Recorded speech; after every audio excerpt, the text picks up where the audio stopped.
Hello guys, പുതിയൊരു recipe video ആയിട്ട് വന്നിരിക്കുകയാണ്. അപ്പോൾ വിഷുക്കണി കഴിഞ്ഞപ്പോഴത്തേക്കും കുറച്ച് സപ്പോട്ട ബാക്കി ഉണ്ടായിരുന്നു. സോ വെറുതെ വെച്ചുകൊണ്ടിരുന്നത് ചീത്താക്കി കളയുന്നതിലും ഭേദം ഒരു ഷേക്ക് അടിക്കാമെന്ന് വിചാരിച്ചു. ഓക്കെ, അതിന് വേണ്ടിയിട്ട് ഞാൻ വളരെ കുറച്ച് സാധനങ്ങൾ എടുത്തുള്ളൂ. നമ്മുടെ സപ്പോട്ട അത് നല്ല കഴുകി തൊലിയൊക്കെ കളഞ്ഞ് വൃത്തിയാക്കി എടുക്കുക. പിന്നെ പാല് ഞാൻ ഫ്രിഡ്ജിൽ വെച്ച് നല്ല കട്ട ഐസ് ക്യൂബ് പോലെ ആക്കി എടുത്തിട്ടുണ്ടായിരുന്നു. അപ്പോൾ അത് പൊട്ടിച്ചിട്ട് അതെടുത്തു. ഈ സപ്പോട്ട ക്ലീൻ ചെയ്തെടുത്തു. പിന്നെ ഒരു മിൽക്ക് മെയ്ഡിൻ്റെ ഇതും പഞ്ചസാര, പിന്നെന്താ പറയുക, ഏലക്ക ഒരെണ്ണം, നിങ്ങൾക്ക് ഇഷ്ടമുള്ള പോലെ.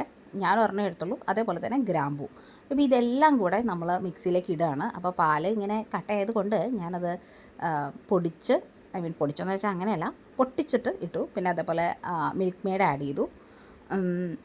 അതൊക്കെ ആവശ്യത്തിന് ആഡ് ചെയ്താൽ ഒരു ടിന്ന് മൊത്തം ഒന്നും നിങ്ങൾ ആഡ് ചെയ്യേണ്ട കാര്യമില്ല, നിങ്ങളുടെ മധുരത്തിനനുസരിച്ചിട്ട്. ഓക്കെ, ഇനി ഞാൻ ഒരു ഇതിന് വേണ്ടി പഞ്ചസാര ആഡ് ചെയ്ത്, നിങ്ങൾക്ക് പഞ്ചസാര ആഡ് ചെയ്യണ്ടെന്നുണ്ടെങ്കിൽ ആഡ് ചെയ്യണ്ട. മിൽക്ക് മെയ്ഡ് തന്നെ നല്ല മധുരം തരുന്നതാണ്. പിന്നെ സപ്പോട്ടയുടെ നല്ല മധുരം ഉണ്ടാവും. അതേപോലെ തന്നെ ഒരു ഏലക്ക, ഒരു ഗ്രാമ്പൂ, ഇത്രയേ ഉള്ളൂ.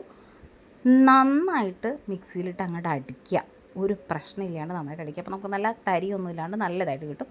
ഒരു ഗ്ലാസ് എടുക്കുക, കുറച്ച് ചോക്ലേറ്റ് സിറപ്പ് അങ്ങോട്ടും ഇങ്ങോട്ടും ഒഴിക്കുക. എന്നിട്ടിത് ഫില്ല് ചെയ്യുക.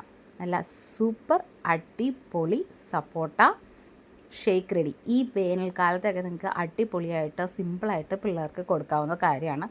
ഞാൻ വിഷുക്കണി വെച്ചപ്പോൾ ഇത് വെറുതെ വേസ്റ്റ് ചെയ്യണ്ടല്ലോ എന്ന് വിചാരിച്ചിട്ട് ഉണ്ടാക്കി നോക്കിയതാണ്. It's successful. നിങ്ങളെല്ലാവരും ട്രൈ ചെയ്ത് നോക്കുക. അടിപൊളി ടേസ്റ്റാണ്.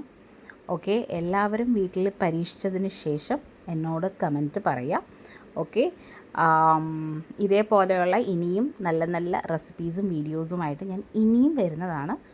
Okay, hope you guys enjoy the video. ഇതേപോലുള്ള രസകരമായ വീഡിയോസ് ഇനിയും വരും. അപ്പോഴത്തേക്കും ബൈ.